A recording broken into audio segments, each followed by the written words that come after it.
عورت کی آواز کا پردہ ہے۔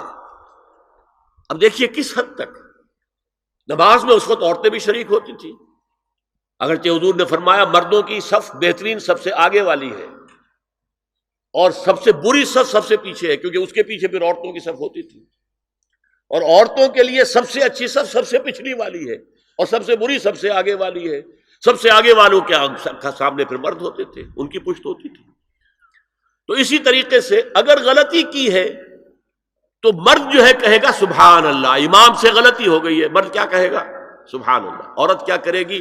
اپنے ایک ہاتھ کے پشت پر اپنا ہاتھ مارے گی، اپنی آواز نہیں نکالنی، آواز کا پردہ۔ چھونے کا پردہ یہاں تک ہے کہ حضور نے کبھی کسی عورت سے ہاتھ نہیں ملایا، اور آپ جب بیعت بھی لیتے تھے تو بس زبانی الفاظ کہلوائے اور کہا ٹھیک ہے بیعت ہو گئی، یا ایک کپڑا پکڑا، اس کا ایک سرا اپنے ہاتھ میں دوسرا سرا اس خاتون کے ہاتھ میں، یا ایک تشت کے اندر پانی بھرا، اس میں ایک طرف اس نے انگلیاں ڈال لی اور ایک طرف حضور کی انگلیاں، لیکن مسافر لا اسافر النساء۔ ایک دفعہ ہوا بھی کہ بعض خواتین نے جب بیعت کی ہے تو پھر انہوں نے ہاتھ آگے بڑھایا مسافے کے لیے، حضور نے فرمایا انی لا اسافر النساء، میں عورتوں سے مسافہ نہیں کرتا۔ اسلام میں پردے کتنے ہوئے؟ پہلا پردہ 4 دیواری، گھروں میں رہو، یہ پہلا پردہ ہے۔ جیسے ڈیفنس لائنز ہوتی ہے نا فوج کی، یہ فرسٹ ڈیفنس لائن، سیکنڈ ہے، تھرڈ ہے، پہلی کو عبور کر کے کوئی آ جائے تو سیکنڈ ہے، سیکنڈ سے گزرے تو پہلا پردہ 4 دیواری، اس میں محرم آئے گا۔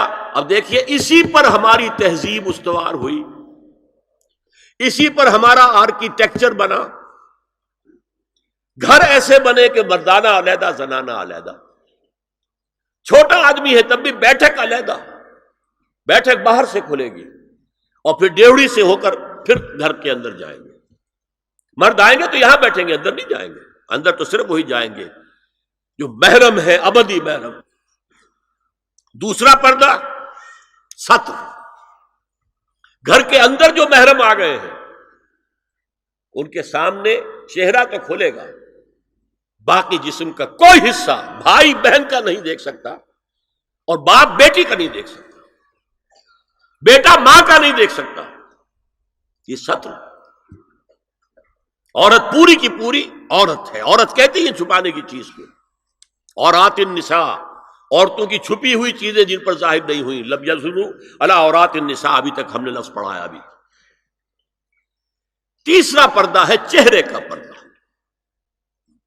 یہ ہے غیر محرموں سے، اور جب کہ گھر سے باہر نکلنا ہو اس کے لیے سورہ احزاب میں نے کہا تھا گھر سے باہر کا پردہ، چہرے کا پردہ وہ غیر محرموں سے ہے، اور گھر سے باہر نکلے گی تو غیر محرم سامنے آئیں گے۔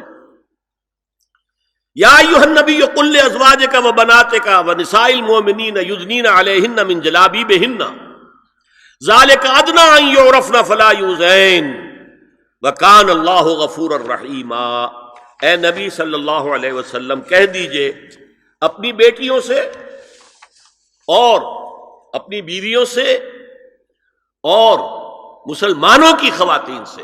اب دیکھیے یہ سورہ احزاب ہی میں ہو رہا ہے، شروع میں یا نساء نبی سے بات چلی، استیزان بھی صرف نبی کے گھر میں داخل نہ ہو اذن کے بغیر، آگے چل کر سورہ احزاب ہی میں عام بھی کر دیا، قل لازواجک وبناتک ونساء المؤمنین، کہہ دیجئے اپنی بیویوں سے، اپنی بیٹیوں سے اور اہل ایمان کی خواتین سے، یدنین علیہن من جلابیبہن، کہ وہ اپنے چہروں کے اوپر اپنی جلباب کو لٹکا لیا کریں،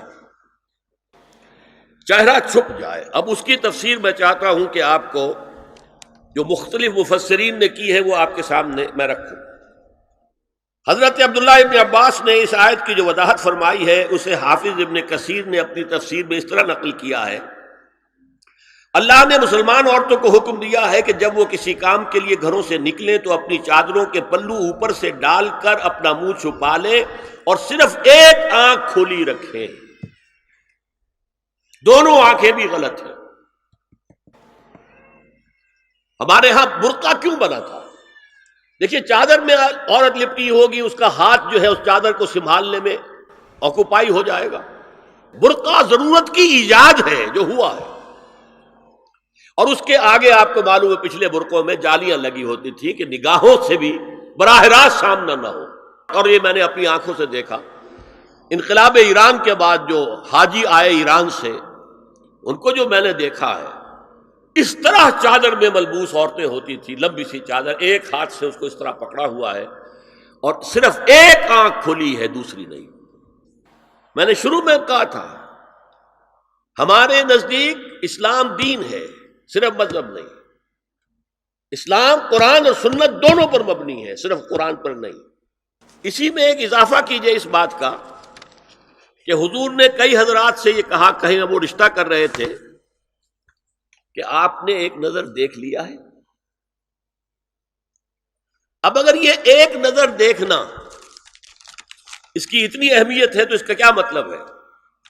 اگر تو صورتحال یہ ہوتی کہ ہر وقت چہرہ کھلا ہے، آ رہے جا رہے، تو ایک نظر دیکھنے کی کیا ضرورت ہے؟ وہ تو دیکھا دکھایا ہے۔ زمانہ آیا ہے بے حجابی کا، عام دیدار یار ہوگا۔ سکوت تھا پردہ دار جس کا، وہ راز اب آشکار ہوگا۔ تو ظاہر بات ہے وہاں پردہ ہو گیا تھا، تبھی تو تھا نا کہ ایک نظر دیکھ لو۔ آپ نے پوچھا ایک صحابی سے کہ رشتہ کہاں کیا؟ وہاں کیا ہے۔ تم نے ایک نظر دیکھ لیا ہے؟ اس خاندان کی آنکھوں میں کچھ نقص ہوتا ہے، دیکھ لو، بس ایک نظر دیکھنا ہے، اس کی اجازت۔ تو یہ اجازت ہونا اس کا خود ثبوت ہے کہ عام حالات میں عورت جو ہے وہ دکھائی نہیں دیتی تھی، بلکہ وہ پردے میں رہتی تھی۔ مسلمان جدید تعلیم یافتہ دانشوروں کی منافقت، وہ کہتے ہیں یہ پردہ وردہ سب مولویوں کی ایجاد ہے۔ کبھی کہہ دیتے ہیں یہ تو ہندوستان میں راجپوتوں کا پردہ ہوتا تھا تو مسلمانوں نے یہاں یہ پردہ ایجاد کر لیا۔ میں نے دیکھا ہے عرب کی بدو خواتین کو مکے سے مدینے جاتے ہوئے نظر آتی ہیں۔ ایک خاتون اونٹ کی پوری قطار لے کر جا رہی ہے، ہاتھ میں لاٹھی ہے، پورا مکمل پردہ، چہرہ چھپا ہوا، آنکھوں کے اوپر بھی کوئی انہوں نے وہ حجاب سا بنایا ہوتا ہے خاص چھجا سا، اور ہاتھوں میں دستانے، پاؤں میں جرابیں۔ یہ کون سے راجپوتوں کا پردہ سعودی و عرب کی جو ہے ریگستانوں میں پہنچ گیا؟ بدو جب آتے ہیں اپنی عورتوں کو اسی حال میں لے کر آتے ہیں، اور ان کا یہ ہے کہ وہ احرام کا معاملہ بھی یہ ہے کہ یہاں چھجا بنا کر آگے چادر لٹکا لیتے ہیں، صرف چہرے سے مس نہ کرے بس۔ اور وہ پھر اپنی خواتین کو جب طواف کراتے ہیں تو ان کے گرد گھیرا ڈال لیتے ہاتھ سے ہاتھ پکڑ کر، تاکہ کسی اور کے ساتھ ان کا نہ کندھا لگے اور نہ کوئی اور جسم کا حصہ بس۔ یہ پردہ وہاں کہاں سے آ گیا؟ سر سید کا واقعہ تو میں آپ کو بتا چکا ہوں۔ اب ذرا علامہ اقبال، میں منافقت اس لیے کہہ رہا ہوں کہ ایک طرف ہمارا جدید دانشور طبقہ، مولوی ملاٹے دیوبندی ہوں، فلاں ہوں، یہ ہوں وہ ہوں، یہ دقیانوسی ہے، اصل میں تو سر سید احمد خان اور پھر علامہ اقبال۔ علامہ اقبال کا حال کیا ہے وہ سن لیجئے آپ۔ انگریز سرکار لارڈ ولنگٹن کے زمانے میں علامہ اقبال کو اپنا گورنر بنا کر جنوبی افریقہ بھیجنا چاہتے تھی۔ من جملہ دیگر شرائط کے ایک شرط یہ بھی تھی کہ تمام سرکاری تقریبات میں بیگم اقبال ان کے ہمراہ ہوں گی۔ علامہ اقبال نے یہ کہہ کر اس پیشکش کو ٹھکرا دیا، بے شک میں گناہگار مسلمان ہوں اور اعمال کے اعتبار سے مجھ سے بہت سی کوتاہیاں سرزد ہوتی ہیں، تاہم میں اتنا بے غیرت نہیں ہوں کہ محض ایک سرکاری عہدے کی خاطر اپنی بیوی کو بے پردہ کر دوں۔